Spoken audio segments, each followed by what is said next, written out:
Hello, everyone, and welcome back to Cannon Chat. Tonight, absolutely delighted to be joined by Dem once again. Dem, how are you, mate? Yeah, I'm good, thanks, mate. Yourself? Yeah, I'm decent. I'm decent. I'm even happier to say that Woz is back on the show. Woz, it's been too long, mate. How are How you things? doing, mate? How you doing? You all right? I'm fantastic. I'm honestly seeing Superb. you back brings a massive smile to my face. Yeah, I ain't got no Capri Suns this season though, which is a bit of a letdown. But I will be we'll be bringing them back, mate. Don't worry about I'll tell you what, it's a long old season, so that. I think you're going to need more than Capri Suns at points, but get him Yeah, started up, and hopefully we'll see you on a few more times. But you know what was I'll come to you first. I want to talk about what you're doing with these little videos after the game because I think they're getting so much traction now. They're looking so well. You had BT Sport coming for you. I mean, you're a celebrity amongst fans. How's it all going? What's the AFC analysis? What's it all about? basically, it's just me talking rubbish over a video. It's just something I enjoy doing. I like watching. Don't get me wrong. When I'm watching the game, I do see things, but you don't see that in depth. I watch it back after and take notes from it, and then just sort of explain to people my feelings about what happened. I mean, it's nothing serious. It's just a bit of a laugh, and I enjoy doing it. It got good response, so I might continue to do it throughout the season. But yeah, I mean, it's just one of them things. Everyone sees football a different way and sees different things, and I just sort of splurge how I see it, but. People might think it's rubbish and some people might think it's good, but at the end of the day, I'm just doing it because I like doing it. Well, if you've got the time to do it, mate, definitely keep it up because it is quality. And if you guys haven't seen what Woz is doing, it's little fantastic videos. They're very short, just talking about the full tactics. I mean, anyone could talk about how Arsenal play throughout a game. We can make it look very easy, but what Woz does by actually depicting the game itself, the tactics that all of us pretty much ignore throughout the game, they're fantastic, mate. So keep them up, and everyone should go take a look. Anyway, now I'll stop sucking you off. Dem, we'll come on to you. How's things with you? How you doing, mate? Yeah, I'm good, thank you. 3 points on the board. So yeah, not too bad. Yeah, let's talk about that West Ham game because it was a bit hit and miss. In fact, it was very much a miss for the most part. It was I think we were really looking to see improvement from the game against Chelsea, given that there were so many positives to take out of that. But that first half from Arsenal in particular was unbelievably frustrating. Then, from your point of view, I'll take you out of the game. What did you make of Arsenal's performance? A weird one. Well, I mean, we lost both games against Chelsea and Man City, but everyone was quite positive. Whereas we walked out of 3 points at the weekend and I felt the stadium was a bit deflated after the game. So it was a bit of a strange one. But I think you're going to see what we saw on Saturday was the start of Emery's season where we've got some attacking play. We're using the wing backs quite high. And when the press gets broken, we're very, very vulnerable at the back. And at times we looked really, really bad defensively. The whole shape, we had both Hector and Monreal very, very high, and he exposed us at times. But I think there was, in bits, especially in the second half, lots of positives from it. I just think we have to be a bit more structured defensively, whether that means one fullback goes and one stays, or we get someone like either Xhaka or Torreira to drop in and fill in the gaps. But it's 3 games in. I don't think you can read too much into it at the moment. I think you have to give Emery a bit more time to get the players bedded into how he wants and see how they adapt to this more of a pressing game that we're playing. Yeah, certainly. I mean, it's been a while now for Emery. I don't want to say like it's been incredibly long, but it has been a good few months that he's had these players throughout pre-season, and now we've played a few games in the Premier League. I'm still hoping that we'll see more and more improvement. I'm seeing little things get in there, but even though he won against West Ham, which don't get me wrong was massive, there were still elements of the team that I don't feel have moved on, particularly as Dem says, it will take time. But how much time do you realistically think we've got to give Emery before we see that dazzling 3-0 comfortable home win? Plenty of time.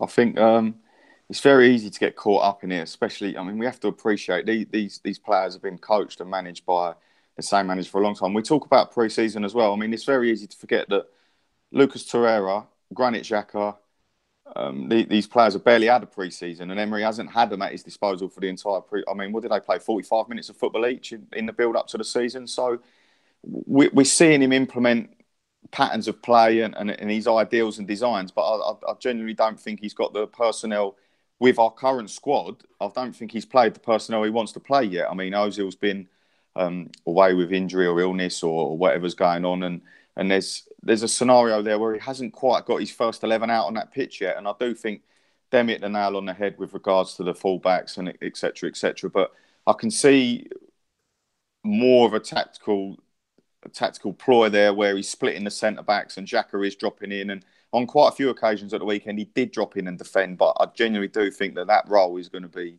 a Lucas Torreira jobby, and as superb as Guendouzi has played, and he has been a revelation so far considering he's such a young guy, genuinely do not believe that Emery was planning to have him start week in, week out, every week in the team. And I think that role is manufactured and structured for someone like Lucas Torreira. And then we will give our fullbacks the freedom a bit more, because at the moment, like Dem said, it is very reminiscent, really, of an Arsene Wenger team where there was a huge over-reliance on the fullbacks.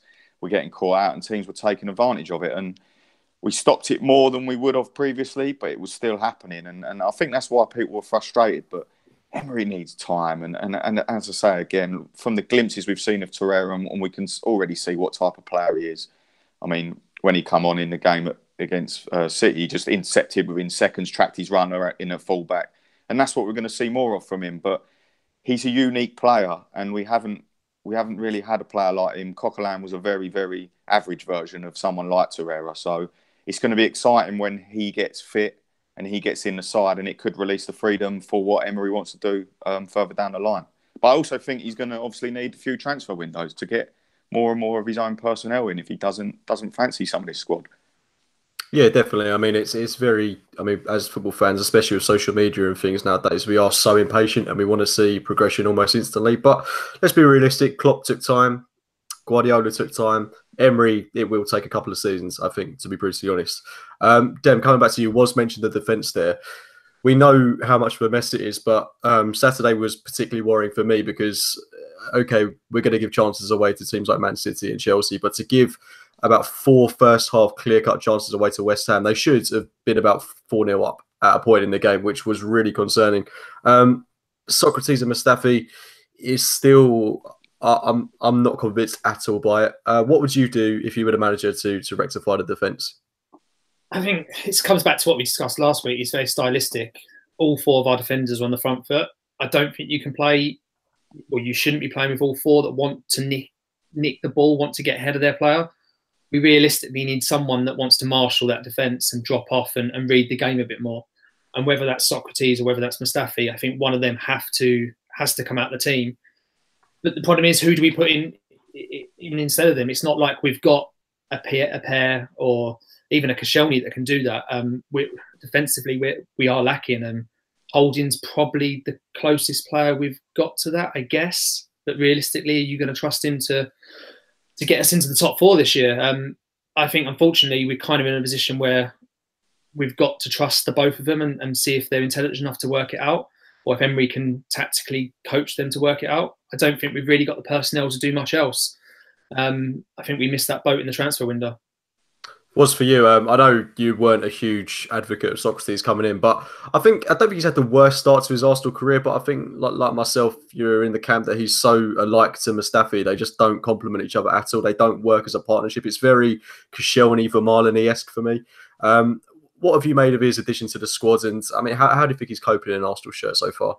He's done okay. I wouldn't say he's been terrible. I wouldn't say he's been great. There's been occasions where he's been caught out a lot. I think he's very slow on the turn. I think, and we saw the top speed stats, but that's great. But realistically, it's the acceleration over sort of 10 yards that matters more than a player's top speed. But he's a leader. He's been there and he's done it, and he's great at all this sort of shithousery, if you like to call it that. Like, for instance, taking the yellow card in the 88th minute, keeping the ball the other day, and he's just very savvy and he's know-how, and you need players like that in your squad because, like Dem said, a lot of them guys are all very similar. They're all young. They haven't really experienced. I mean, Mustafi's been at World Cups and things, but realistically, as an out-and-out centre back, everyone we've got are young. So he is perfect to have in the squad. Whether I'd have him starting week in, week out, and again, I think this is a short-term solution, and I think realistically we do need to be in the market for that big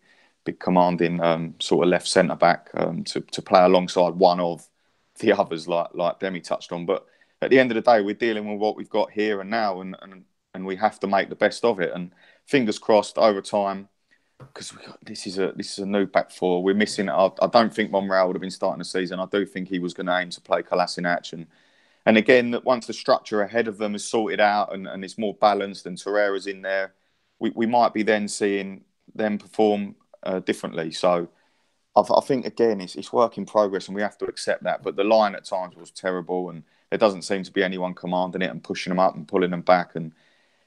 But it's so early days. And we all know Arsenal can attack. We've always been able to attack. And I'm really enjoying the way the patterns of passing and the way he's exposing teams and preying on their weaknesses. But I think what we all want to see more than anything is us tighten up at the back. But I do think, again, it's going to be a personnel issue and it's going to need time, because if you've been taught to defend in a certain way over a certain period of time with another manager, you can't just come in and switch it off just like that. So players will make individual errors, and that's hopefully where someone like Socrates can come in and aid and help. And Mustafi's a talker as well and a leader, and they just need to forge some sort of partnership and try and stay fit. And if we can have a consistent back four with a settled two in front of them, or two or a three, then happy days. We're gonna start reaping the rewards sooner rather than later. But we need to give him time. Keep saying that word, but it is time.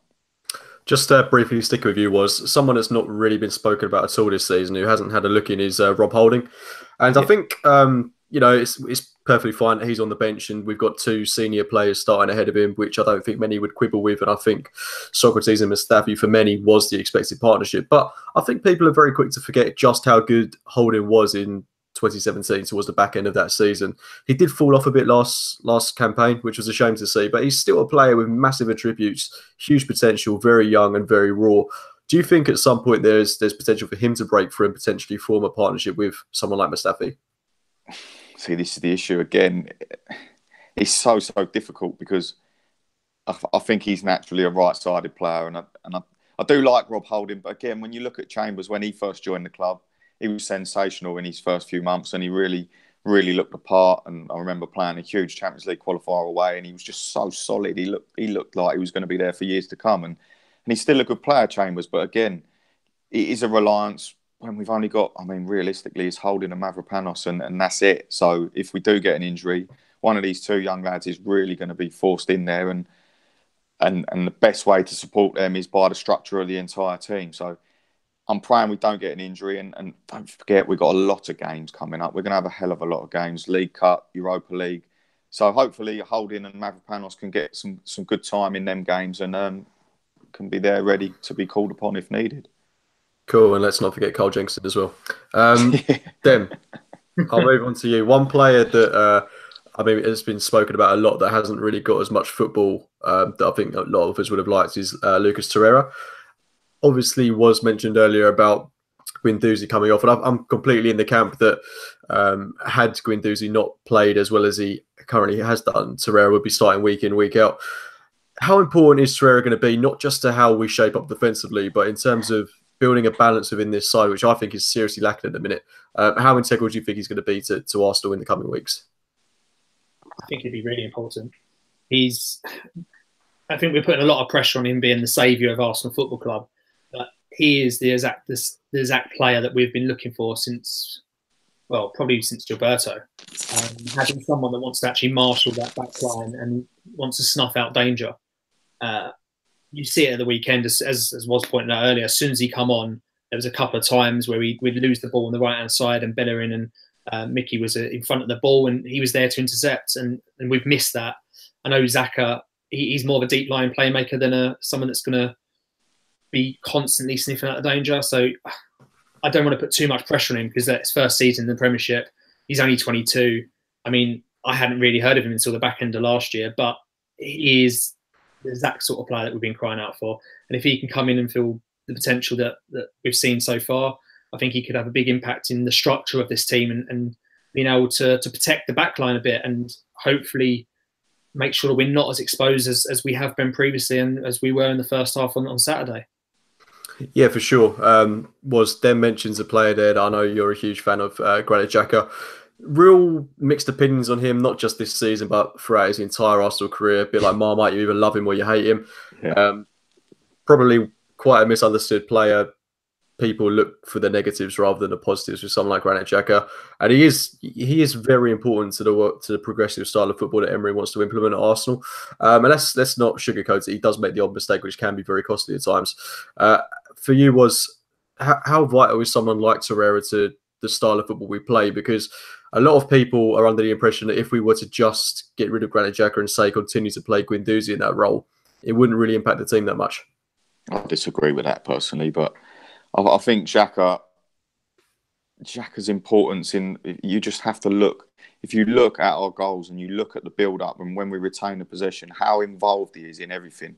His ability to switch play and see things quickly is very, very underrated. And yes, I completely agree. He shouldn't be sat back there as a DM on his own. I completely get that. And he does need structure and balance around him. But this guy is very important. He's a builder. He's a sort of a cross between a Carrick and a Matic, and all of these players that you see.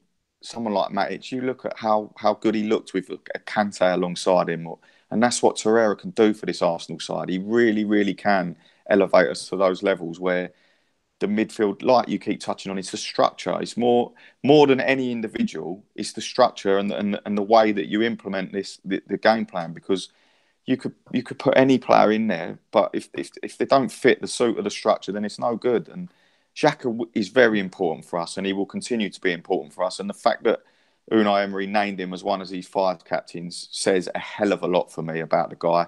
He's still fairly young. People forget that, especially for his position. I mean, he's a big fella. He ain't afraid to put in a tackle. He's very, very good on the ball. So yes, sometimes he's slow. Yes, sometimes he gets caught. But at the end of the day, once you've got that safety blanket alongside him, that busy bee that's going to sniff the danger and help the team, he's a real weapon in there. Because also sides will attempt to press Xhaka because they don't want him playing the quick ball. And once he does that, that's the ball through the lines. And when Mesut gets back fit and he's raring and going in between the lines, we're going to be very dangerous. And especially the way Emery's using the fullbacks, doubling up out there, the big switches on all the time. And we've seen it quite a few occasions this season already where we're moving the ball from side to side and we're creating chances at will. And Xhaka's important to that. And don't get me wrong, there's going to be games where Xhaka shouldn't be in there, where we're not possession-based and we're going away to a bigger side, or there's a scenario, yeah, of course, put two players with legs in there. But I mean, this guy, when we're possession-based football, he is so important to the way we play and everything that Emery wants to achieve. And I think, and like I alluded to, there's a reason that he's been named as one of these captains. Dem, moving on to you. I mean, Granit Xhaka, as I said before, he's a player that is very hot and cold with regards to Arsenal fans' opinions on him. For you, what would be the most solid midfield three to have at Arsenal, if it is to even be a midfield three? I mean, what structure do you think needs to be implemented if we are to see this pressing game work so well? If we're going to go three midfield, it would have to be Xhaka, Torreira and Ramsey for me. I think they're our 3 best midfielders, and I think our biggest problem will be finding a formation that gets our best players into the team. We've spoke about it last week in terms of the lack of width we have.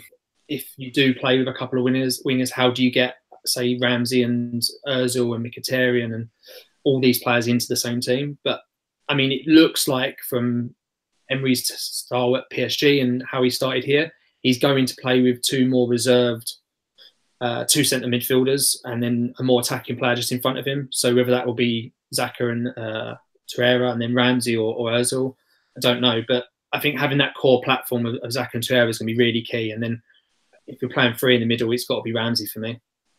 Just sticking with you as well, then, one player that I personally think has gone under the radar a little bit in terms of performances is Henrik Mkhitaryan. Very quiet, like, start to this season. He got the goal and the assist at Chelsea. Of course, he's got to take plaudits for that fantastic goal and fantastic contribution for the assist as well. But I don't think he's been overly impressive so far. I do think there's a reason for that, playing on that right-hand side, not really his natural position. He'd rather be sitting behind the striker. But I mean, I've been very underwhelmed with Henrik Mkhitaryan so far. I don't know if it's been the same for you. Bit hot and cold. So I think if you look at his game individually, he makes a lot of mistakes. He's giving the ball away quite a bit. But then you look at the relationship he's building with Bellerin, and most of our best attacks have come with them 2 involved. you look at what 2 goals and well, potentially 3 goals on Saturday come from that right hand side. He scored one against Chelsea. He made one against Chelsea. So I think the relationship he's got with Bellerin is vital to how we've attacked. But I think him himself has been very hot and cold. He's done some really good, nice little 1-2s, quick releases to Bellerin, passes inside. But he's been really sloppy on the ball as well. Very Alexis, so giving the ball away a lot, but impacting the game quite highly as well. So yeah, I think it's a mixed one. It's, do you break up that relationship, or are we going to try and stick with him and try and build him into some form? So it's a bit of a tough one, but I mean, the way we're attacking down that right at the moment, I would have to incline with maybe sticking with him. Just on the topic of our right-hand side, we've seen reports emerging in the past 48 hours that Reiss Nelson is verging closer to moving to Hoffenheim on a season-long loan if he signs this new deal with Arsenal. I think, even though I think his game time at Arsenal is going to be limited this season, I see that as a huge blow because we've got no other natural wingers. I don't really regard Iwobi as a winger as such. Henrik Mkhitaryan isn't a winger. I can't think of anyone else unless we're looking like right into the youth teams. I mean, for you, how much of a disappointment is this to see him potentially leaving the club? It is and it isn't. I mean, huge Reiss Nelson fan. Love the kid. He's been about the club for a long time now, and he's been a fantastic talent coming through the ranks. And if he is to, it's on loan, isn't it? Yeah. So that's pleasing. But also, if he's going to Hoffenheim, that's a great move. That really is a great move because, like Gnabry got on there and ended up onto Bayern, but he will be played there under Nagelsmann, and he's a fantastic young attacking coach with free will. But with regards to Arsenal, I mean, yes, we would have loved to have seen him in the Europa League, but I think obviously with Danny Welbeck seemingly staying at the club now, I think maybe his thought process, Emery, and I'm just not too sure he's going to actually stick with this sort of 4-2-3-1 or 4-3-3. I think he might solidify the middle a bit more. And the way we've seen the over-reliance on the fullbacks at the moment, I think that's when he will get the middle of the park solidified again. And Nelson is a great talent, like we say, but what he's going to do going forward is going to be interesting to see because, like you say, we severely lack any sort of actual natural width, and whether he's going to need that from his centre forwards if he does I mean, he said he's not going to play 2 up top, but if he does decide to actually play Aubameyang and Lacazette, then there's no reason why one of the centre forwards can't be running the channels. And it's all work in progress and they're all developing. And maybe Emery still doesn't know exactly what he wants to do, but yeah, it's a bit of a strange one, Reiss Nelson. When I first saw it, I was very, very shocked because I did think he would be getting a lot of game time at the club this season. But again, looking at it with Mkhitaryan, Ozil, Ramsey, Welbeck, a lot of these players, like you say, are not naturally wide players, but he could use them as an interior and use the fullbacks to overlap, and then one of the centre mids sits in. And I think that's what his aim might be to carry on with the season. Dem, for you, on that note, obviously the lack of width, we're all aware of it, but the attack in general on Saturday was particularly worrying for me. Aubameyang really struggled to get into the game. I don't personally think he's got the capabilities to play up front as a lone striker. When we see Lacazette come on, he looks like a different animal alongside Aubameyang. I mean, they both complement each other so well, whether that means playing Aubameyang left or playing him as a 2, which, as was mentioned, is highly unlikely. Emery's come out and made it quite clear that he's not going to play that anytime soon. I mean, how do we improve the attack? Because the cohesion, the balance, the understanding between the attackers doesn't seem to be registering all that well at the minute. Yeah, it's a difficult one. I at the start of the season was very much Pierre up top on his own, surrounded by Ozil and Mkhitaryan, but he just hasn't had the impact. I think the biggest concern for me is he hasn't, apart from the Chelsea game, he hasn't really had as many chances as I thought he would have had. I watched him a few times. Well, I used to watch quite a bit of the Dortmund team a couple of years ago, and one of his biggest attributes was his XG was always quite high. So he was always creating chances for himself, and whether that's a bit of movement or running behind, etc. But I think since both the times Lacazette's come on, both of them clearly like playing with each other. So I would like to see him start just to see how that works, to see if we can fit him in, and whether that is in a 4-3-3 or a 4-3-2-1-2. not too sure, or not too fussed, to be fair. But I think you've got to give it a go. They looked so dangerous. They look like they want to play with each other. They're clearly really good mates off the pitch. And I think that helps any partnership. You look at all the way back to Andy Cole and Dwight York, they seem to love playing with each other. I think if you can get them two banging, that's 50 goals potentially right there. I think the rest of our attack just takes whatever happens at that point. You kind of get through the season, and we've got a good chance of top four. So I do think we need to give them a go, at least a couple of games, see how they get on, and try to build further down that right, get cutbacks, get Lacazette moving people within the box for Pierre to actually get on the cup at the end of these crosses, because on his own he seems to be bullied a bit and he's not making as many chances as you'd like to think for a world-class player like him that gets 30 goals a season. So he's capable. Let's just try and get him on the end of some of the balls. I mean, they weren't starting together that often last season towards the end of it. I mean, just staying with you briefly, then, why do you think Aubameyang was performing so well towards the end of last year compared to how he's performing like right now? I mean, it's very early, but just it is ever so slightly concerning that he's not made a huge impact in his opening 3 games. I think we're probably being slightly too harsh on him as well. We played the Premier League champions, which, let's be honest, start of our transition period, they're 3 years in.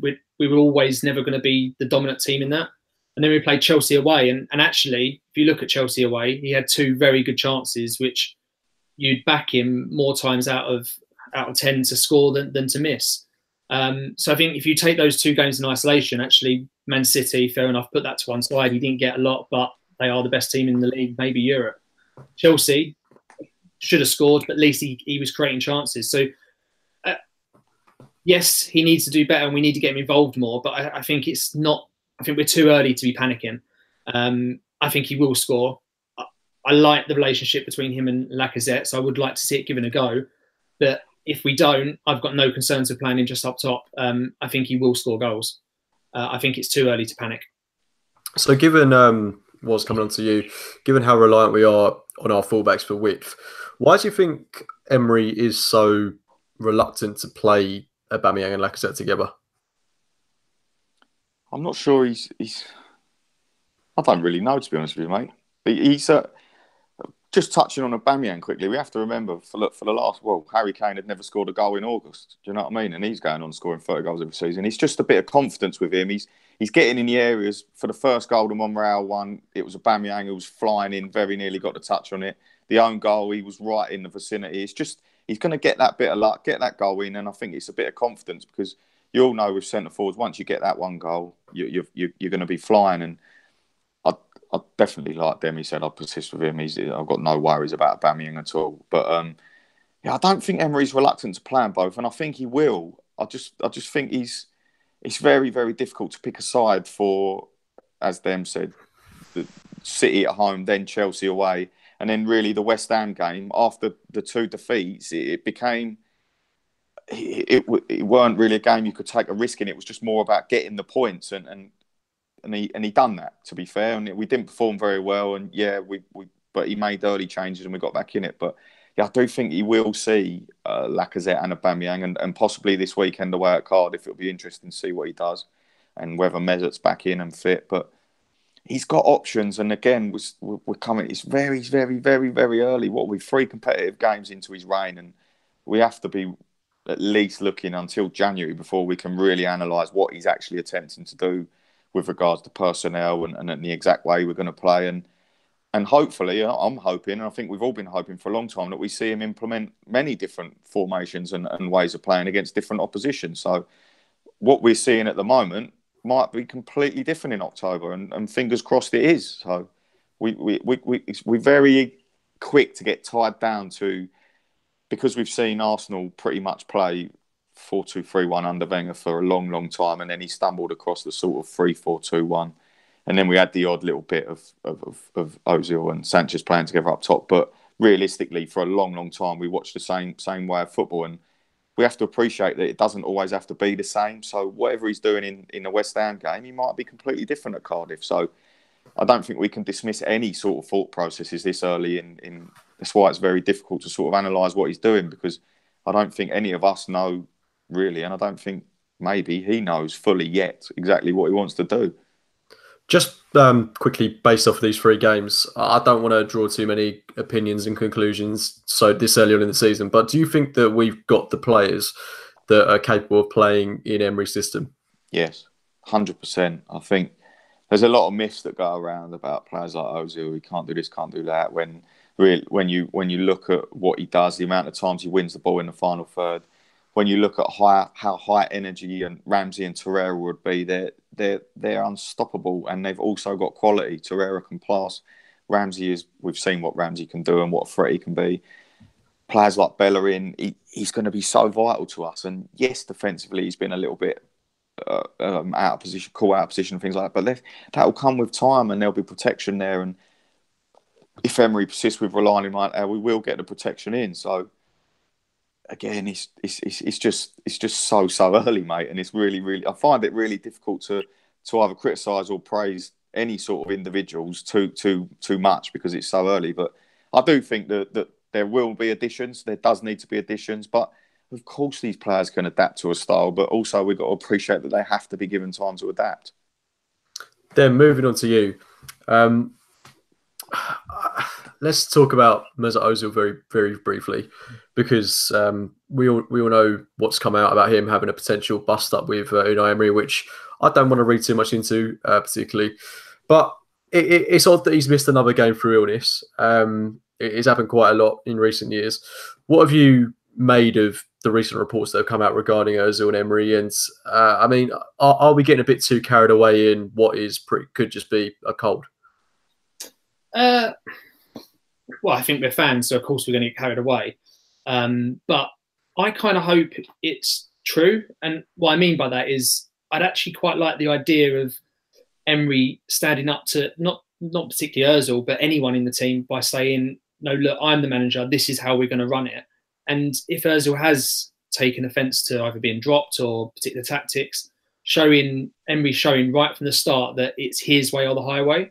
And if it is true, and that I don't think we're ever going to prove it or not. I mean, Emery's come out and clearly denied it. But I mean, he was seen in the changing rooms before the game. If he really had a cold, I can't imagine him being allowed anywhere near the players, especially before the game. But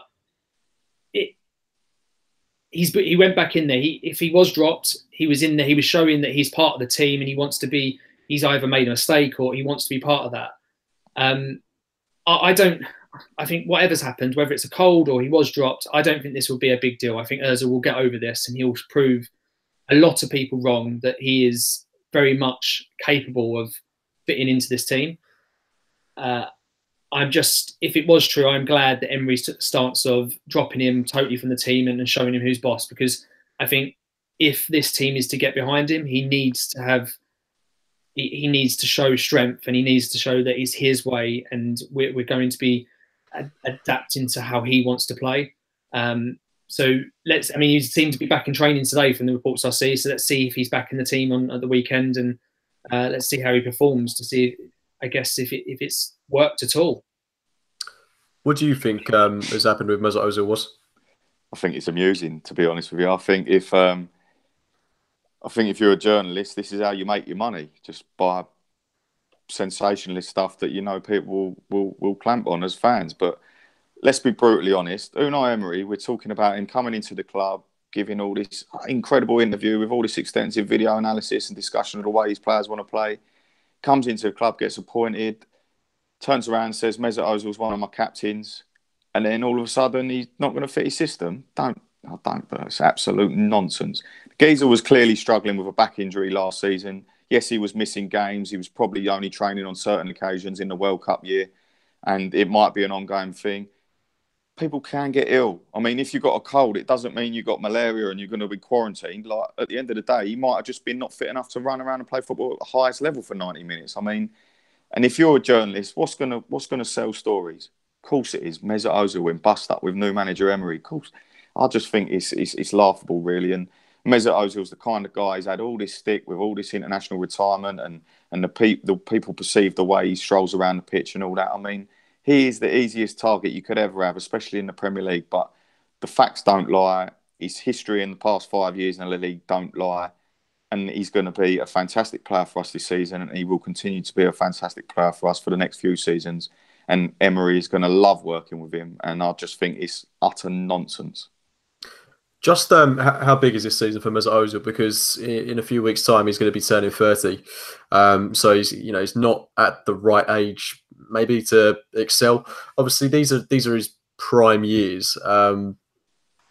What are you expecting to see from Mesut Ozil this season, and hopefully for the next couple of seasons as well?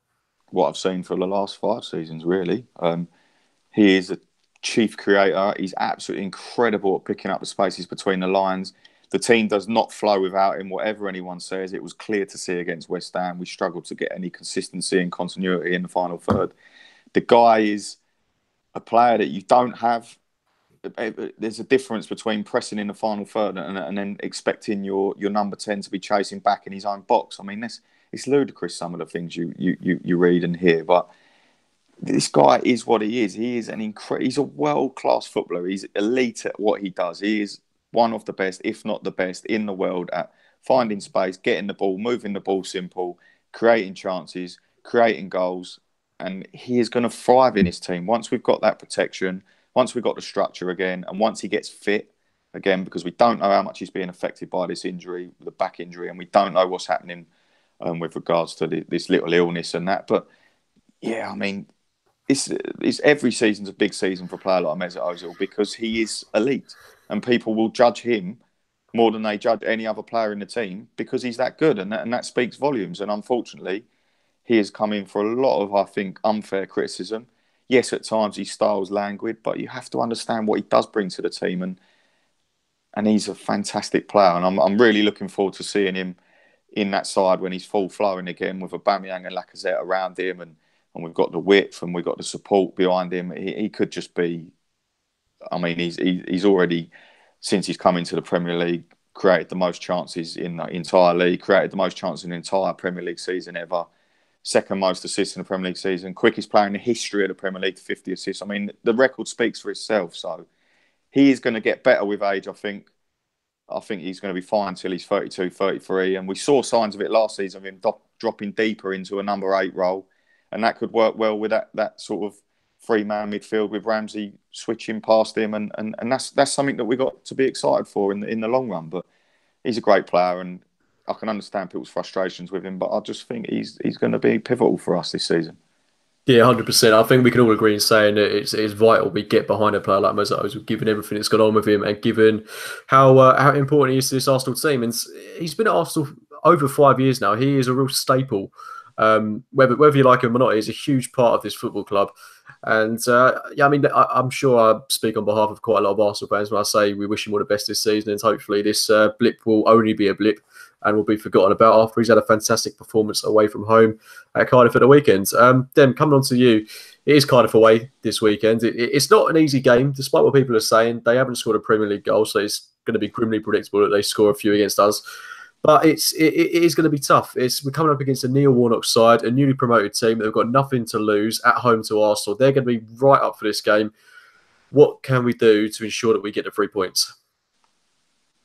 I think we need to be a bit more solid at the back. I think Traore will be key. I think if he can come in and patrol that back line and cover the fullbacks when we go forward, I think that's going to be really important to us. I really want to see Bellerin keep doing what he's doing going forward. I think he's been highly criticised. Well, he was where I was sat at the weekend for his performances so far this season. And look, no one's looked good defensively for us, but I think he's been key to so much what we've done attackingly. I think it's really important to get him involved in the game. If Mkhitaryan starts, I think their relationship is going to be key to how we build. But I think the most important thing for us is if we're going to press, I think as a team, we need to realise that they are going to get beyond that press at times because we're new to it. And we've seen that so far this season, is to make sure when that happens that we get back and we defend and keep it solid. Because I think the first half of this year, we are going to give away big chances. I mean, we've done that over the last number of years of Arsene Wenger anyway. But being a switch into this new tackling high press team that Emery seems to want us to get to play. I see a few stats flying around that we made more tackles and less interceptions than we did under Wenger. So it's a big switch in terms of how we defend. And I think it's going to be key that those big chances don't go in. So we need to defend. I think Torreira is going to be really key for that. I think if he comes in Saturday, I'm hoping to see us a bit more solid at that back and for him to cover those fullbacks a little bit better than what we've done so far this year. Yeah, for sure. I certainly don't expect us to go to Cardiff and roll over Neil Warnock's men. It is going to be tough. They will notoriously be a tough team to break down. I think they've had a couple of 0-0s already this season. So, I mean, they are compact and they have played some good football at times. So, I mean, for you, I think we really need to improve going into this game. I'd love to see us put in a convincing, assured display. Away from home, we were dross last season. I mean, there's no sugarcoating that. Wouldn't it be good to go away from home to Wales, a place we haven't been for a long time, and put in a really convincing, assured 2-3-0 win? Mate, it's another test. It's another different scenario that Unai Emery's going to come into in this league and work out. Every week's different in the Premier League. We've seen our first 2 games. We played the cream of the crop in the first game. Massive top 6 clash, top 4 clash, top 6, whatever you want to call it. Away at Chelsea, it's a different game for him set up for. Then we played a team at home that we're fully expected to beat, that we would be ball dominant and we should control the game and we could get hit on the counter. And again, Cardiff, you're going to go there, newly promoted side, all guns blazing, blood and thunder, get in your faces, stop you from playing. And again, we're going to be ball dominant 100%. We'll probably have 70% possession in the game. But we just need to, for me, the key thing is move the ball quickly and switch the play very well. And that's what we've been doing brilliantly this season. And again, the goal at the weekend, what was it again? Another 17 passes before the goal went in. The first goal, the Monreal goal, fantastic. We had the same at Stamford Bridge.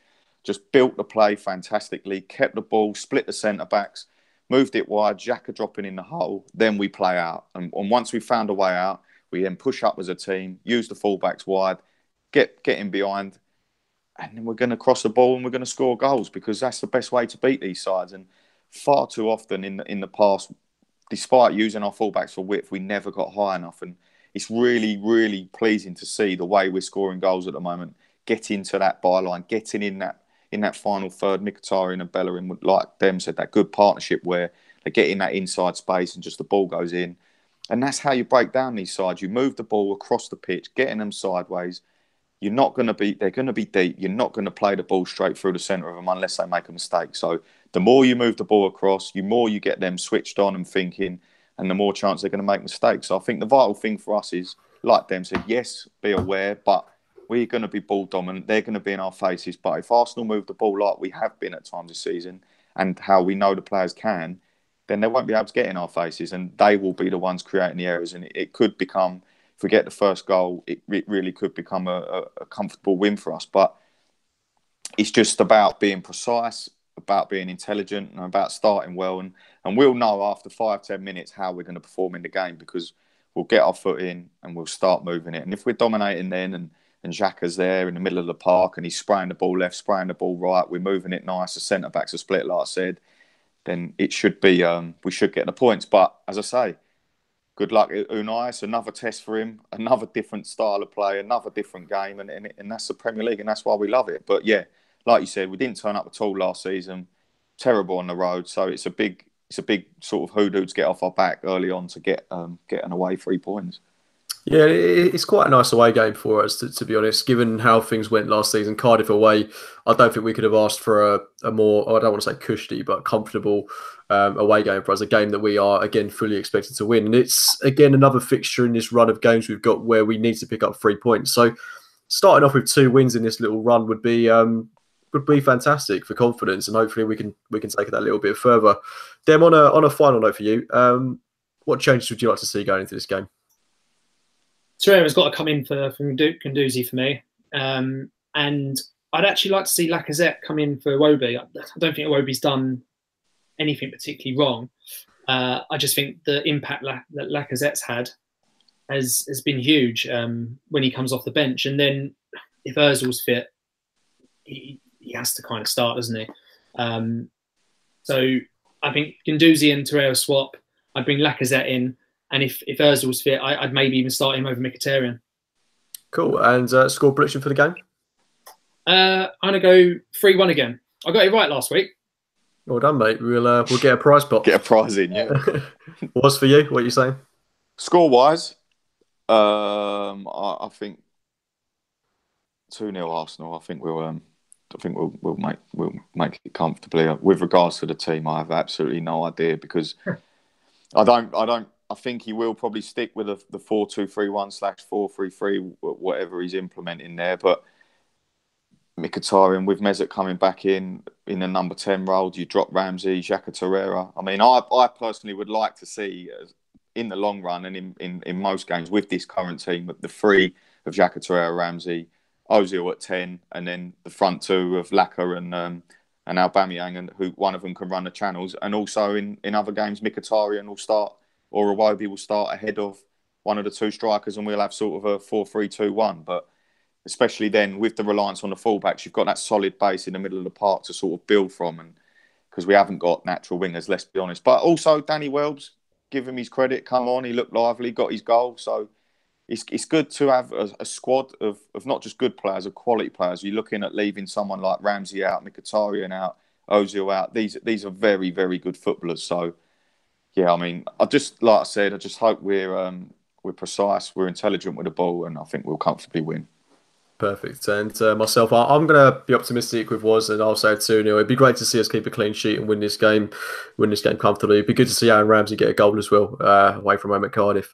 But yeah, guys, going to wrap it up there. Thank you ever so much for joining me, Woz and Dem. It's been an absolute pleasure.